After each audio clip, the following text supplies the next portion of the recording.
ग्राम दोंदवाड़ा में श्री राम कथा ज्ञान यज्ञ महोत्सव का विशाल भंडारे के साथ हुआ समापन। रामलीला रही आकर्षण का केंद्र। पानसेमल तहसील के ग्राम दोंदवाड़ा में महात्मा ज्योतिबा फुले मांगलिक भवन में रविवार को श्री राम कथा ज्ञान यज्ञ महोत्सव का अंतिम दिवस रहा। कथा के समापन में हजारों की संख्या में श्रद्धालु शामिल हुए। भव्य शोभा यात्रा के प्रारंभ हुई कथा में संत जनों का विशेष मार्गदर्शन रहा। भगवान श्री राम के जन्मोत्सव से लेकर वनवास और माता सीता की खोज के प्रसंग का सजीव चित्रण कथा वादक मदन मोहन शास्त्री के द्वारा किया गया, जिसमें संगीतज्ञ भी सहभागी रहे। अंतिम दिन बाल कलाकारों के द्वारा रामलीला का नाट्य मंचन भी किया गया, जो आकर्षण का केंद्र रहा। कथावाचक मदन मोहन शास्त्री के द्वारा श्री राम कथा की पूर्णाहुति की गई, जिसके उपरांत विशाल भंडारे का आयोजन किया गया, जिसमें पानसेमल, दोंदवाड़ा, मोहिदा, जलगोंद, सेंधवा, कसरावद सहित क्षेत्र से श्रद्धालुओं ने भोजन भंडारा प्रसादी ग्रहण की। ग्राम के सभी समाज के वरिष्ठ और युवाओं का विशेष इसमें योगदान रहा। धार्मिक अनुष्ठान के सफल आयोजन को लेकर महंत परमेश्वर आनंद महाराज, स्वामी शिवानंद गिरी महाराज, समिति के पदाधिकारियों और सदस्यों ने सभी का आभार व्यक्त किया है। मैंने आपको बताया, कथा जो है वो मन की व्यथा को मिटाती है। आज का समाज शरीर के स्तर पर काफ़ी स्वस्थ है, लेकिन मानसिक रोगों से ग्रसित है। कहीं ऐसा ना हो कि हमारे देश का युवान व्यसन में, तनाव में दिशाहीन हो जाए। इसलिए कथा भवौषधीनाम क्षोत्र मनोभिरामात्, हमारे पुराणों में कहा गया है, रघुपति भगति सजीवन मूरी। ये कथा औषधि है, ये कोई उपदेश नहीं है, एक संदेश है। ये आदेश नहीं है, एक उपचार है।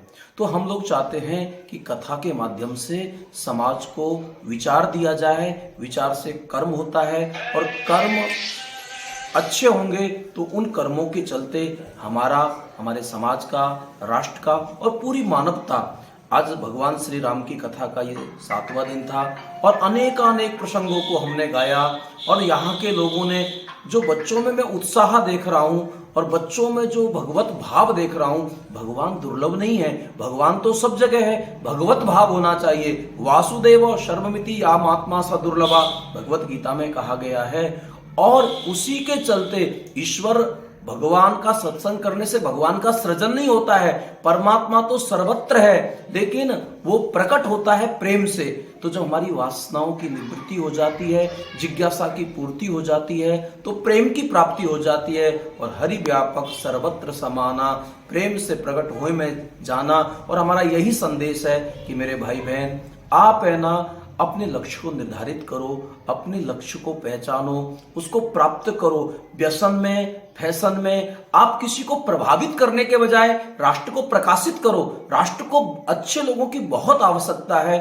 और कथा के माध्यम से हम बार बार समाज को यही चेतावनी देते हैं, यही समझाना चाहते हैं, सामाजिक सौहार्द बढ़ना चाहिए। हम लोग कभी भी किसी को छोटा ना समझे, प्राणी मात्र से प्रेम करें, इससे बढ़कर कोई पुण्य नहीं हो सकता है। हम किसी से घृणा करें, इससे बढ़कर कोई पाप नहीं हो सकता है। और पुण्य और पाप दोनों से ऊपर उठ के जी लेना जीवन मुक्ति है, जो इसी जीवन में संभव है। भगवान ने हमको मानव शरीर दिया है, तो हमें चाहिए कि हम अपने मानव कर्तव्य कर्मों का पालन करते हुए राष्ट्र का निर्माण करके और भारत को विश्व गुरु बनाने में अपना योगदान दें।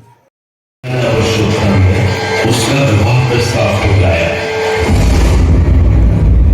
सीता को देख शूर्पणखा अपने असुर रूप में आई। बहन दशानन रावण की है वो, उसने छिटकार लगाई। फिर सीता को हानि पहुंचाने उसने कदम बढ़ाया। तभी अनुज लक्ष्मण ने उसकी नाक को काट गिराया।